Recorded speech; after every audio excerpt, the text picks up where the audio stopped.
昨天去教会了，在那里终于见到了一个一直和我联系的姐妹，她的英语很好，让我先生又打开了话匣子。 The most out of anybody in the county. And my job is to go find them and treat them. Most of them are homeless. Most of them are completely have no money at all.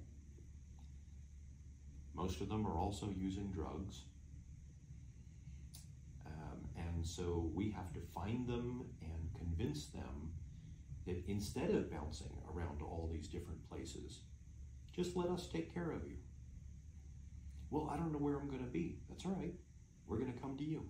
Oh, that's nice. Well, what about if I get into a place? We'll come see you there.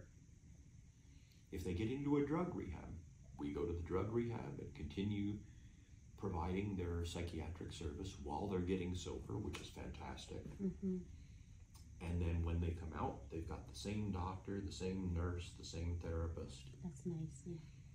And it's a lot of fun. Mm-hmm. I'm not stuck in an office just seeing patient after patient all day long. I see. Mm-hmm. You love it. I do. Yeah, it's good. It's also helping people, Well, absolutely. Yeah.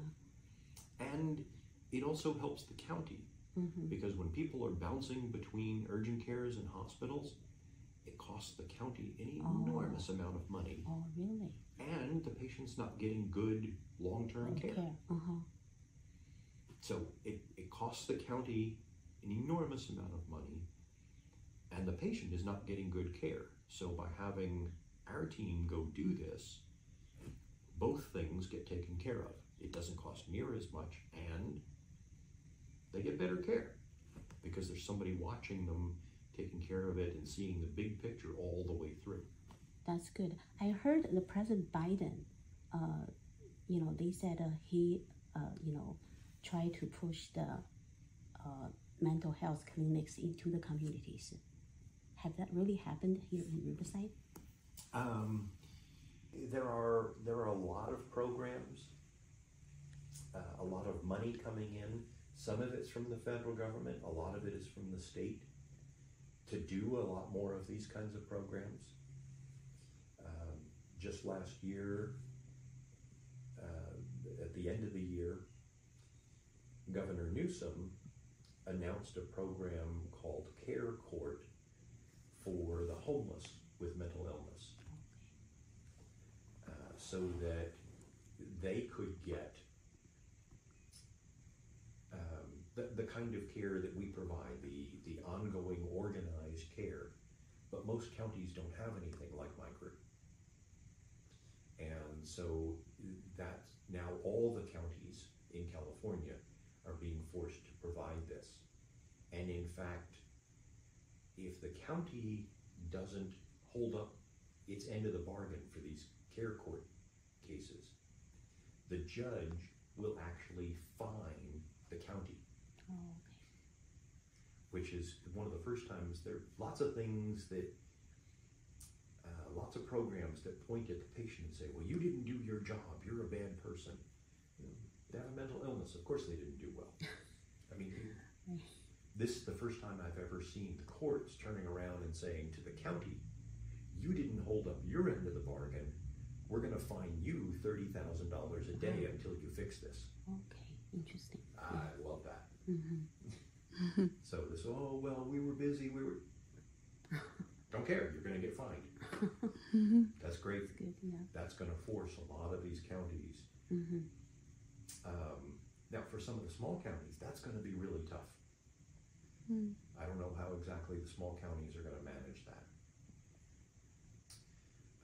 But the fact that this is the first time I've ever seen something come down from the state that said, okay, we're going to tell these patients they have to do this, this, this, and this, and we're going to tell the county they have to do this, this, this, and this.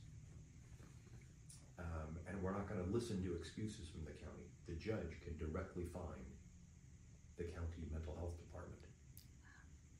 Good. We need to be held to account. So I have another question. Sure. After your patients are taken care of, Then what? Yeah, then what? Are they still homeless, or they can go back to, you know? While we're working with them, we start trying to figure out if they're eligible for things like a government check, like Social Security, for having a chronic disabling illness, getting them signed up for housing, getting them signed up for all these different programs. So it's not just like the mental health medications that we provide, it's all of this other stuff. That's good. So our hope is that by the time we're done, and it may take a year or two working with us, but our hope is that by the time we're done with that, they are now, their illness is settled down to the point where they can use a regular clinic and appointments just like anybody else, and they've got income, either they're back to work or they've got a government check coming in, and they've got housing or they are very close to getting housing, and that they are hopefully not using drugs anymore.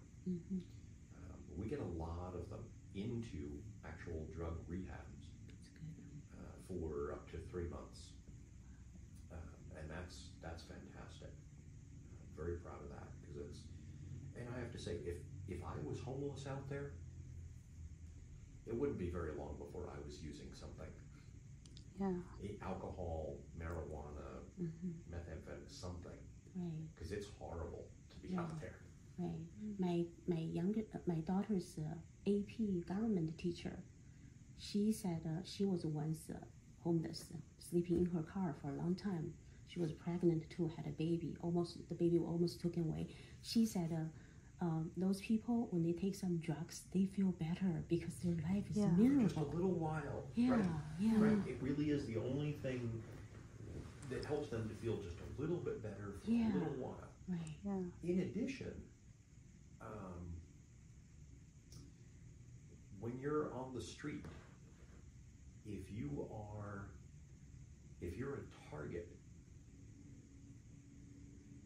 you will get robbed, beaten, raped, whatever, and if you can keep moving, that helps you avoid it.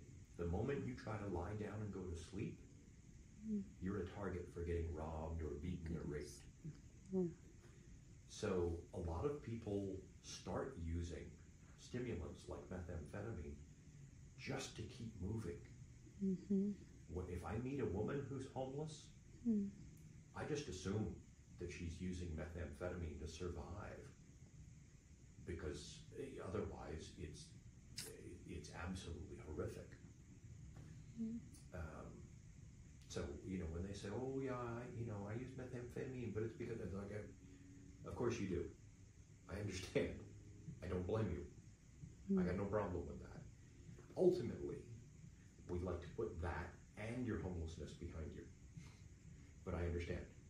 You got to survive out there, and if you just lay down and try to go to sleep behind a bush, a woman who's homeless out there, you're taking your life in your hands. So of course they use, and even me, I'm old, I'm fat, I don't know how to be homeless. I would be a target. They would rob me and beat me the first night. Now there are some other homeless people who would be looking out for me, who would see, oh, he's new at this, he has no idea what he's doing. And they would come try to help me by giving me something. Yeah, maybe that's drug. They would be giving me drugs to help me. Because actually there's a lot of homeless people who actually look out for each other. Not all of them are bad. Most of them are actually pretty decent to each other. But by the second or third night that somebody's giving me something to keep me awake and keep me moving, now I'm already needing more than I needed on the first night, and I'm addicted. So I tell patients all the time, look, it would, if I ended up homeless through some horrible set of events, it wouldn't take more than about a week before I'd be addicted to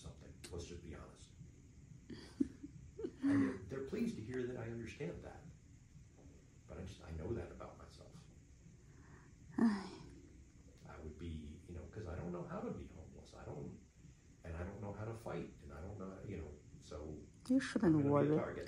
You shouldn't worry. You have me. I'm not actually worried about it, but I can imagine that Okay. In happening. their situation, yeah. And I know, knowing myself, I know what would happen.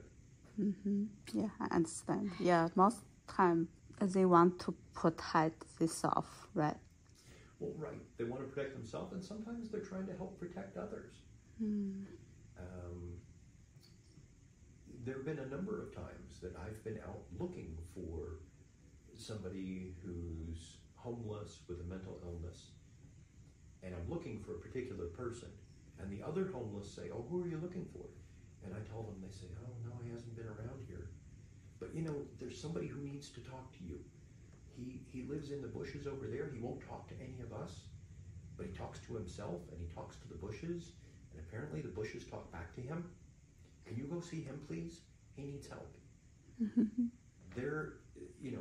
They'll help me try to find the other person if they can, but they also want to point me in the direction of somebody who needs my help. It's kind of amazing. They're out there trying to survive, and they're directing me, "Oh, please go help him. He needs help."